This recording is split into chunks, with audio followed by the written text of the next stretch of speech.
Jujur ini random banget. Di tanggal 25 Juli 2026, orang-orang tiba-tiba rame banget ngomongin soal kata londo ireng. Ini mungkin katanya sangat amat disukai sama anak-anak Facebook soalnya ada irengnya sendiri. Secara arti setahu gua, londo itu berasal dari kata Belanda. Orang-orang zaman dulu di Indonesia itu nyebut Belanda sebagai londo. Sedangkan ireng kita semua tahu ya artinya hitam, lebam, dan juga gelap. Londo ireng itu merupakan sebutan buat tentara-tentara Belanda yang berkulit hitam setahu gua. Dan mungkin ini sangat amat familiar di kalangan orang-orang yang bekerja dalam bidang militer. Nah, setelah gue cari tahu, ternyata kata londo ireng ini rame gara-gara diucapkan sama presiden kita di pidatonya yang terbaru tanggal 23 Juli 2026 lewat hari ulang tahun Partai Kebangkitan Bangsa yang ke-28. Dalam salah satu segmen pidatonya, beliau mengucapkan ada profesi yang seakan-akan tuh seperti londo ireng yang justru malah mendiskreditkan negaranya sendiri. Dan di video ngopi kesempatan kali ini kita bakal bahas bareng-bareng terkait siapa pihak yang dimaksud, kenapa presiden kita mengucapkan itu semua, doksinya dari mana, dan apa arti sebenarnya dari londo ireng kita bakal bahas bareng-bareng di video ngopi kesempatan kali ini. Jadi selamat datang di Ngobrolin Persoalan Indonesia bersama gue, your favorite Uncle Omre. Sekarang jam 12 malam dan entah kenapa tiba-tiba gue pengen banget bikin video ngopi. Gue baru aja nyemir rambut nih soalnya kepala gue bentuknya udah M, takut kebotakan dini gitu ya, makanya gue pakai Ijot Secret. Gue gak tau ini beneran ampuh atau kagak, tapi ikhtiar gue lah. Anyway, back to the topic. Saking ramenya kata londo ireng, selain trending di Twitter, ini pun udah dibahas di threads. Bahkan sampai ada salah satu postingan yang likes-nya udah 14.000 cuman ngerespon kata londo ireng yang diucapkan sama presiden kita tanggal 23 Juli 2026. Ini pun udah banyak banget yang memberitakan ya kata londo ireng, salah satunya dari Berita Satu dan kemudian dari Tirto. Tempo sendiri pun itu udah ngebuat beritanya ya, bahkan udah ada respon langsung dari profesi yang disebut sebagai londo ireng melalui AJI atau Asosiasi Jurnalis Independen. Jadi mungkin dari pihak ini lu udah tahu ya mungkin profesi apa yang disinggung sama presiden kita. Jadi doksnya sebenarnya lu bisa lihat dari Berita Satu. Ya, tapi ini kalau misalnya secara klip cuma beberapa menit aja, cuma 1 menit. Kita bakal nonton klip yang lebih lengkap lagi biar kagak dikira motong-motongin konteks. Tapi sebelum kita nonton bareng-bareng, kita baca dulu dari Berita Satu. Berdasarkan informasi ini dijelasin, Presiden Prabowo Subianto menyatakan kelompok yang mengabdi kepada bangsa lain atau londo ireng masih ada hingga saat ini dan kini mengenakan baju lain. Ini menyoroti peran wartawan, jurnalis, pengamat, dan LSM. Gak cuma satu profesi yang disinggung, tapi banyak. Ada 4 coy, wartawan, jurnalis, pengamat, dan LSM. Serta mempertanyakan pihak yang mendanai mereka di tengah kesulitan mencari pekerjaan. Nah mungkin kalau misalnya dilihat dari informasi ini, kita masih belum tahu konteks lebih fullnya lagi kenapa profesi tersebut dibilang londo ireng. Tapi emang ini udah termasuk yang agak serem sih kalau misalkan presiden sendiri sampai menyatakan londo ireng ke beberapa profesi yang mungkin ya masyarakat Indonesia sendiri itu respect sama profesi tersebut. Ya katakanlah kayak jurnalis, wartawan ya, garda terdepan informasi kita gitu loh. Prabowo juga menanggapi pemberitaan media yang dinilai sengaja menampilkan sekolah yang belum diperbaiki untuk membangun persepsi negatif. Ini gue ngebacanya tuh ironis dan juga sedih di saat yang bersamaan. Kenapa begitu? Karena dari sini kita tahu ternyata presiden kita pun udah tahu kabar kalau ada sekolah yang perlu diperbaiki dan juga direvitalisasi. Tapi mungkin alih-alih kita berharap ya biar presiden berjanji ini bisa cepat diselesaikan, justru kita mendapatkan info kalau misalkan kabar tersebut itu dianggap sama presiden sebagai hal yang disengaja sama media untuk membangun persepsi negatif.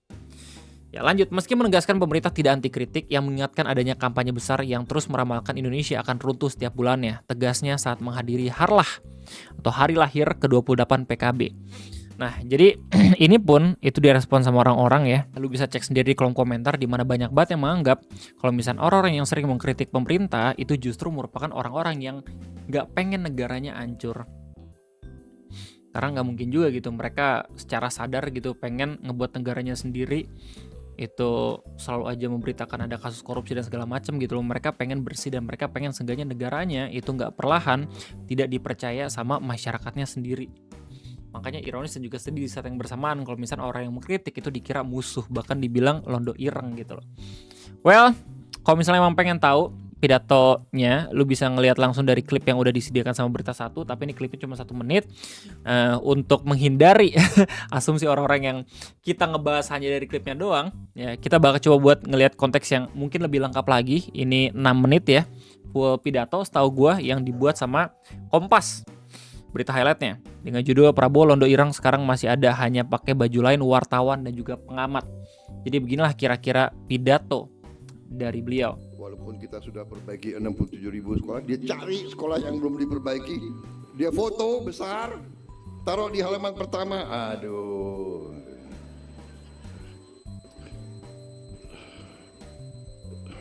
dia kira kita nggak ngerti. Saya nggak sebutlah media mana itu. Kalau saya sebut ya pada saatnya akan saya sebut. Di kolom komentar kocak, soalnya ada yang bilang kayak semua media kayak jadi emang konyol banget sih. Kalian sudah tahu lah. Kita negara demokrasi. Kita tidak anti kritik. Tapi kita bukan anak kecil. Ini udah kita baca ya highlightnya di tahu Berita Satu. Ada orang-orang Indonesia yang senang mengabdi dan berbakti kepada bangsa lain. Itu yang dulu kita sebut Londo Ireng. Nah ini konteksnya guys. Ya. Yang ikut Belanda perang lawan kita. Jadi kalau misalnya secara histori gitu ya, Londo Ireng sebenarnya merujuk ke orang-orang dari Afrika yang direkrut sama Belanda gitu ya untuk jadi prajuritnya mereka. Tapi dalam konteks histori di Indonesia, mungkin ada orang-orang di negara kita pun yang akhirnya secara terpaksa ya, atau mungkin dengan sadar gitu ya, direkrut juga sama Belanda untuk ngelawan negaranya sendiri kayak gitu. Makanya presiden mengibaratkan orang yang sering mengkritik itu sama aja dengan Londo Ireng, karena berdasarkan POV dari pemikirannya beliau itu justru kayak ngelawan negaranya sendiri di zaman sekarang. Makanya diibaratkan lewat pidatonya sebagai Londo Ireng. Baru beberapa pihak doang yang disebut, belum sampai ke profesi. Tapi ini semakin menarik lagi gitu setelah kita mendengar lebih panjang. Londo-londo Ireng ini sampai sekarang masih ada. Hanya dia sekarang pakai baju lain kan. Wartawan, jurnalis, apa itu, pengamat, LSM. LSM harus kita tanya, yang gaji lo siapa? Yang bayar listrikmu siapa? Enggak, soalnya setahu gue ya, ini mungkin bisa dikoreksi tolong gitu, tapi asumsi gue bukannya justru pemerintah udah tahu ya, maksudnya dana LSM itu dari mana aja dan diawasin juga nggak sih? Coba nih kita cek Google ya, apakah dana LSM itu udah diawasi oleh pemerintah. Oh oke, belum diawasi secara ketat dan spesifik dalam hal aliran dana internalnya. Meski ada aturan pelaporan jika menerima dana dari anggaran negara atau bantuan asing. Nah kan ini loh maksud gue. Jadi agak aneh sih kalau misalkan ketika ngomongin soal pendanaan LSM, ya beberapa pihak ada yang bilang ini antek-antekan segala macam, padahal mungkin ya udah tahu juga sebenarnya alirannya dari mana gitu loh. Oke lanjut. Yang bayar handphonemu siapa? Cari pekerjaan susah, kita tahu kan? Jadi saudara, kita paham ada kampanye besar untuk kita goyah. Indonesia akan kolaps. Bulan April akan kolaps. April lewat nggak kolaps. Bulan Mei akan kolaps. Bulan Mei lewat nggak kolaps. Bulan Juni akan kolaps. Bulan Juli akan kolaps. Tiap bulan akan kolaps. Anjir kocak ya. Gue pribadi waktu sering banget ngebahas berita-berita di Indonesia, kayaknya jarang banget dah ngelihat beberapa kabar yang negara kita itu bakal kolaps setiap bulan. Kayaknya justru nggak banyak gitu loh. Apa mungkin gue yang kudet ya? Oh, atau emang ini informasi yang premium gitu, yang cuma presiden tahu gitu loh. Soalnya masyarakat mungkin taunya kayak tiap bulan ada kasus korupsi. Mungkin itu respon gitu ya, beberapa pihak-pihak yang bilang kalau anjir Indonesia kenapa sih tiap hari, tiap minggu, tiap bulan ada aja gebrakannya gitu. Baru itu kemarin tuh kita bahas tuh kasus korupsi pakan kebun binatang, kocak banget dah. Saya mau ngomong sesuatu tapi ada wartawan nggak boleh. Ini harusnya sih secara konteks udah kelar ya. Tahan ya. Ini cuma dikasih contoh doang. Jangan sebut. Tapi mungkin kita bakal coba buat lihat dulu ya sampai full kayak gimana.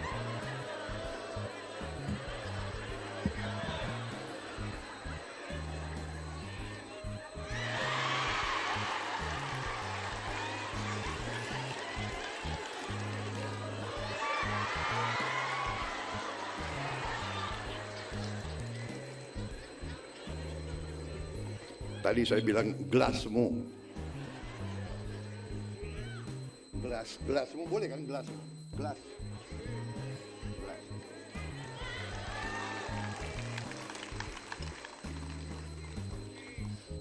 Saudara-saudara, kalau kita cinta sama satu kesebelasan umpamanya ya, kesebelasan kita lagi main sepak bola, benar nggak? Dia lagi bertarung, dia lagi bertanding di lapangan. Kita kan sebagai supporter, ya kan? Ayo, maju. Aduh. Ya, harusnya seperti itu ya konteks fullnya ya. Kenapa beliau mengucapkan Londo Ireng ke beberapa profesi di negara kita ini. Well, ada satu artikel yang menarik banget yang dirilis sama Tirto. Mereka ngasih tahu ke kita apa arti Londo Ireng, di mana ini merupakan sindiran Prabowo untuk jurnalis dan juga lembaga sumber daya masyarakat. Ya, jadi berdasarkan artikel ini, ya, biar kita pun bisa belajar gitu ya secara sejarah atau mungkin secara sindiran gitu. Presiden Prabowo Subianto menyampaikan kritik terhadap sejumlah kalangan yang dinilainya terus membangun narasi pesimistik mengenai kondisi Indonesia dengan menyebutnya sebagai Londo Ireng. Jadi apa arti istilah Londo Ireng? Kritikan Presiden Prabowo tersebut disampaikan saat memberikan pidato pada peringatan hari lahir atau Harlah PKB di Jakarta Convention Center, ya, di Jakarta hari Kamis kemarin. Dalam kesempatan itu Prabowo menegaskan bahwa pemerintah tidak anti terhadap kritik karena kritik merupakan bagian dari sistem demokrasi. Namun, ia menilai terdapat pihak-pihak tertentu yang menurutnya tidak sekedar mengkritik, melainkan terus berupaya menggiring opini publik bahwa Indonesia berada dalam kondisi yang buruk dan akan mengalami kegagalan. Ia kemudian menyebut beberapa profesi dan kelompok seperti wartawan, jurnalis, pengamat, serta lembaga swadaya masyarakat LSM sebagai bentuk baru dari Londo Ireng. Kita negara demokrasi, kita tidak anti kritik, bla bla bla, kita udah dengar bareng-bareng gitu ya lewat audiovisualnya kayak gimana. Nah, apa arti Londo Ireng? Terima kasih banyak Tirto udah menjelaskan ke kita semua ya. Dalam konteks sejarah, Londo Ireng atau Belanda Hitam yang dalam bahasa Belanda disebut Zwarte Hollanders merupakan istilah yang merujuk kepada orang Afrika Barat yang direkrut oleh pemerintah kolonial Belanda untuk menjadi prajurit tentara kerajaan Hindia Belanda atau KNIL pada abad ke-19. Biar semua kagak ngantuk, gue coba baca pakai suara terkocak gitu ya. Mereka bukan orang Belanda secara etnis, melainkan berasal dari wilayah pantai emas Belanda atau Dutch Gold Coast yang kini menjadi bagian dari Ghana, serta beberapa wilayah Afrika Barat lainnya seperti Burkina Faso, Mali, Niger, Pantai Gading, dan Benin. Julukan Belanda Hitam muncul karena mereka bertugas sebagai tentara Belanda, mengenakan seragam KNIL, menggunakan nama-nama Belanda seperti Johannes atau Moses, serta memperoleh status hukum yang disamakan dengan tentara Eropa di lingkungan militer kolonial. Mungkin ini salah satu alasan juga ya, Kenapa banyak orang kulit hitam ya di Belanda? Karena ya dari naturalisasi seperti ini mungkin di abad ke-19 ya. Dalam bahasa Jawa, mereka kemudian dikenal sebagai Londo Ireng yang secara harfiah berarti Belanda berkulit hitam.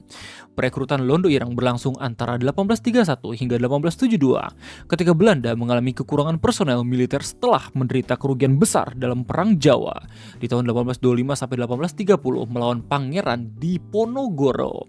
Ribuan tentara Belanda dan puluhan ribu tentara pribumi tewas dalam perang tersebut. Nah, konteks ini yang pada akhirnya ramai dibicarakan lewat media sosial threads. Gue gak bisa baca secara langsung, tapi lu tinggal search aja keyword Londo Ireng dan lu bakal menemukan banyak banget akun-akun yang punya intonasi ngamuk-ngamuk sepertinya sambil buat postingan di medsos ini. Ya mungkin semakin scroll dan semakin lu baca gitu terkait Londo Ireng yang ada di media sosial ini, semakin mungkin ngebuat lu kaget gitu terhadap faktanya. Meskipun ya secara validasi kita masih nggak tahu apakah itu bisa dibuktikan atau tidak gitu ya. Lanjut. Di sisi lain, Belanda juga kehilangan sebagian sumber daya manusia setelah Belgia memisahkan diri pada tahun 1830. Oh ya, suara terkocak. Untuk mengatasi kekurangan pasukan, pemerintah kolonial mengikuti langkah Inggris dan Perancis yang saat itu juga merekrut tentara dari Afrika untuk bertugas di wilayah jajahan mereka. Diperkirakan lebih ada 3.000 orang Afrika Barat direkrut menjadi anggota kolonial. Sebagian memang bergabung secara sukarela, tetapi banyak pula yang berasal dari kalangan budak atau tawanan perang yang dibeli dari pasar budak di wilayah Kekaisaran Asante. Belanda memiliki beberapa alasan memilih tentara Afrika. Selain untuk menutupi kekurangan personel, pemerintah kolonial meyakini bahwa prajurit Afrika lebih tahan terhadap iklim tropis dibandingkan tentara yang datang dari Eropa. Ya, jadi begitulah kira-kira konteksnya ya. Pokoknya lu bisa baca sendiri lewat artikel Tirto. Nah, by the way, gimana tanggapan orang-orang atau profesi yang disebut sebagai Londo Ireng sama Presiden Prabowo? Sebenarnya udah banyak banget berita terkait perwakilan yang udah menyampaikan ya rasa kekecewaannya. Tapi berita yang gua refer mungkin ini dari Tempo dengan judul Aji desak Prabowo minta maaf soal sebut wartawan Londo Ireng. Jadi Aji ini merupakan aliansi jurnalis independen di mana sekretaris jenderalnya yaitu Pak Bayu Wardana udah menanggapi terkait pernyataannya Presiden. Beliau menuntut Presiden menyampaikan permohonan maaf karena mengibaratkan wartawan sebagai Londo Ireng. Menurut Bayu, metafora itu mendiskreditkan profesi jurnalis sebagai kelompok yang kritis. Londo Ireng diartikan sebagai orang Indonesia yang dianggap berkhianat, membelot atau lebih membela kepentingan asing dibandingkan bangsanya sendiri. Di mana sebaiknya Presiden minta maaf soal ini dan memperbaiki pidato-pidatonya, kata Bayu melalui pesan WhatsApp hari Jumat tanggal 24 Juli. Which itu mungkin besoknya ya setelah pidato Presiden. Bayu menyampaikan penyematan istilah Londo Ireng merupakan tuduhan tanpa dasar sebab jurnalis bekerja untuk memberitakan fakta bukan kepentingan asing. Contohnya ketika jurnalis memberitakan kasus keracunan menu makan bergizi gratis yang menjadi program prioritas Prabowo. Dia meminta kepala negara melihat pemberitaan itu sebagai kritik konstruktif alih-alih sebagai suatu serangan personal. Presiden jangan menyerang pembawa berita, tetapi memperbaiki fakta yang buruk, misal dengan memperbaiki tata kelola MBG-nya, kata dia. Jadi beliau ini mewakili sebagai profesi ya, bukan media tertentu. Dimana mungkin kalau misalnya kita ngelihat gitu, ada aja beberapa media yang demen banget ngegoreng tanpa validasi tertentu. Tapi ya Pak Bayu itu mewakili profesi seperti jurnalis ataupun wartawan, dimana ya mungkin mereka inilah garda terdepan untuk memberikan informasi yang sebenarnya kayak gimana gitu di beberapa tempat ya atau pelosok-pelosok negara yang masih belum bisa di cover sama pemerintah sendiri. Lanjut, dia meminta kepala negara melihat pemberitaan itu sebagai kritik. Ini udah kita baca. Menurut Pak Bayu, ucapan Prabowo yang menilai jurnalis dan kelompok kritis lain sebagai Londo Ireng sangat kedudukannya dengan hinaan pengacara Hotman Paris Hutapea kepada wartawan beberapa waktu lalu, sehingga dia mendesak Prabowo memperbaiki pidatonya dan menyampaikan permohonan maaf secara terbuka. Saat berpidato di puncak peringatan hari lahir ke-28 Partai Kebangkitan Bangsa. Nah, ini konteksnya harusnya kita udah lihat sama-sama. Kita tahu ada orang-orang Indonesia yang senang mengabdi dan berbakti kepada bangsa lain. Oh, ini juga udah kita dengar baik-baik gitu ya. Terus ya sampai paragraf terakhir pun ini sepertinya kutipan dari pernyataannya Pak Prabowo. Jadi begitulah kira-kira konteks lengkap kenapa kata Londo Ireng itu viral dan lagi rame banget dibahas sama orang-orang Indonesia. Ya, jadi begitulah ya topik yang sudah kita diskusikan baik-baik. Jadi gimana tanggapan kalian semua? Silahkan tulis di kolom komentar. Gue rasa gak banyak ya pesan dari gue cuma nge-clipping berita-berita doang gitu. Mungkin kalian bisa beropini langsung ya. Jadi cukup sekian dari gue. Udah Malam banget ini, gue undur diri. Bye bye.